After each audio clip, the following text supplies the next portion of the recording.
I had $8 left to my name. My family was starving in Guatemala. I was a dishwasher, making $7.25 an hour, sleeping on a basement floor. Everyone said I was crazy for what I did next. 11 years later, I fed 1 million people. This is how I did it. José Martinez knelt beside his wife Rosa's bed. She was sick, really sick, but they had no money for doctors. Their 3 children, Maria, who was 7, David, who was 5, and little Carmen, who was 3, slept on the floor in the next room. They'd eaten beans and tortillas for dinner, again, for the 200th day in a row. José looked at his wife's face, pale and weak, and made the hardest decision of his life. Rosa, I have to go to America. I have to find work. I'll send money. I'll bring you all there when I can. Rosa grabbed his hand.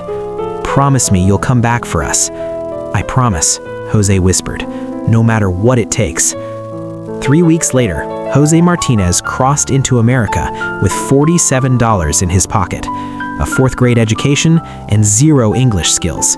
He was 31 years old. Chicago was nothing like his village.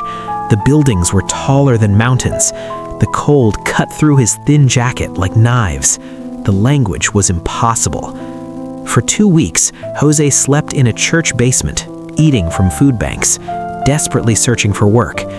Finally, a Greek restaurant owner took pity on him. Can you wash dishes? José nodded, even though he didn't understand the question. $7.25 an hour, 12-hour shifts, 6 days a week. Start tomorrow.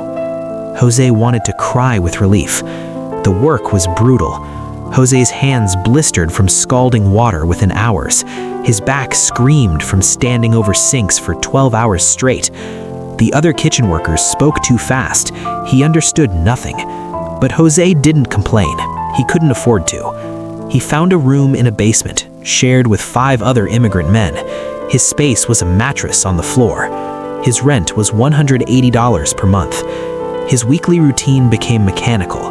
Wake at 6 a.m., walk 3 miles to restaurant because he couldn't afford bus fare. Work 8 a.m. to 8 p.m., walk home, eat rice and beans, study English from a library book by candlelight, sleep, repeat. Every Friday, José got his paycheck, $348 after taxes.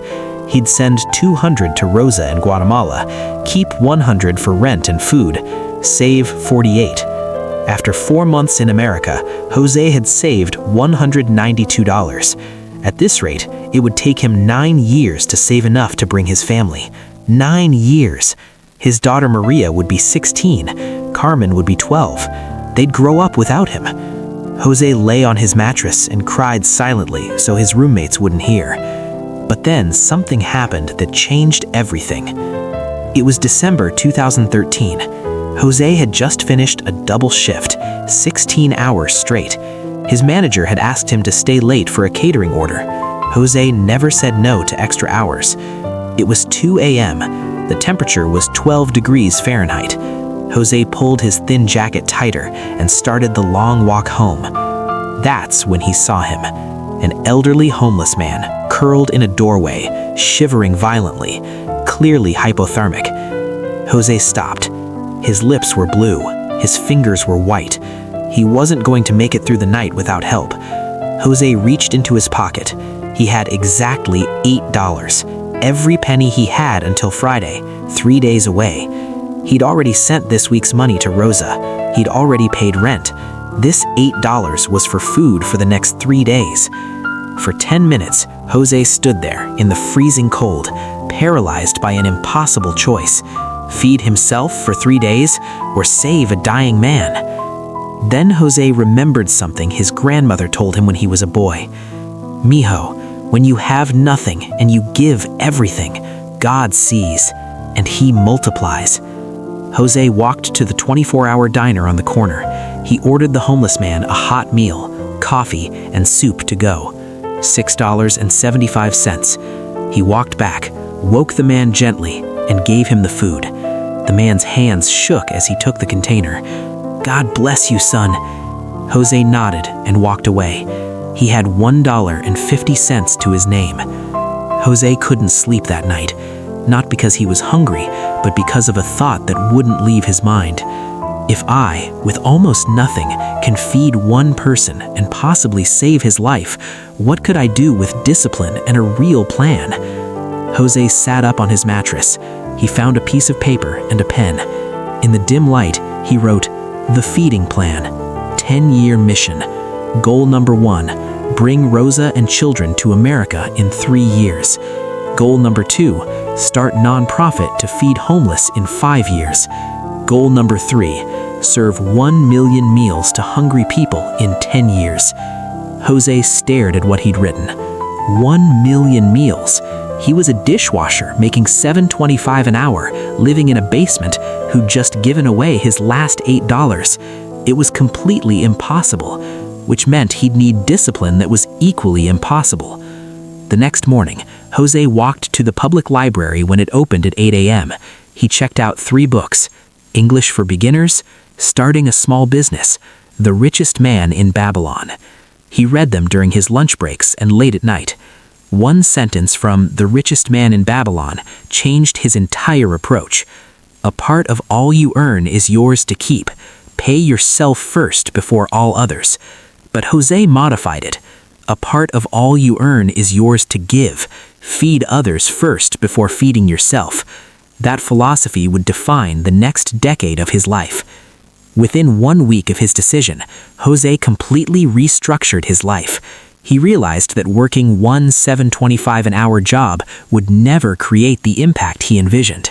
So Jose did something insane. He got 3 more jobs. His new daily schedule became legendary. 5 a.m., wake up, cold shower to save money on hot water heating. 5:15 to 6:15 a.m., study English. Jose was obsessive. He listened to English radio. He copied words he didn't know. He practiced speaking to himself in the mirror.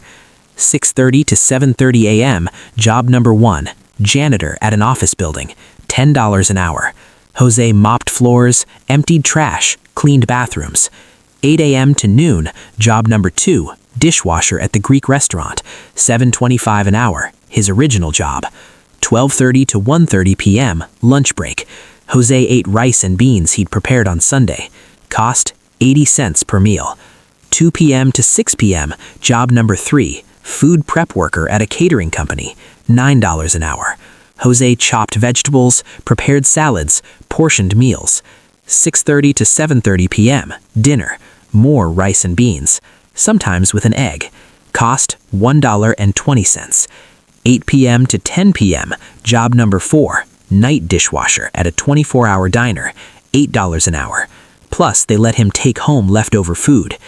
10:30 to 11:30 p.m., study business, nutrition, and nonprofit management, all from library books and free internet at the library. 11:30 p.m., sleep. Jose worked 90 hours per week, every single week. His one day off was Sunday.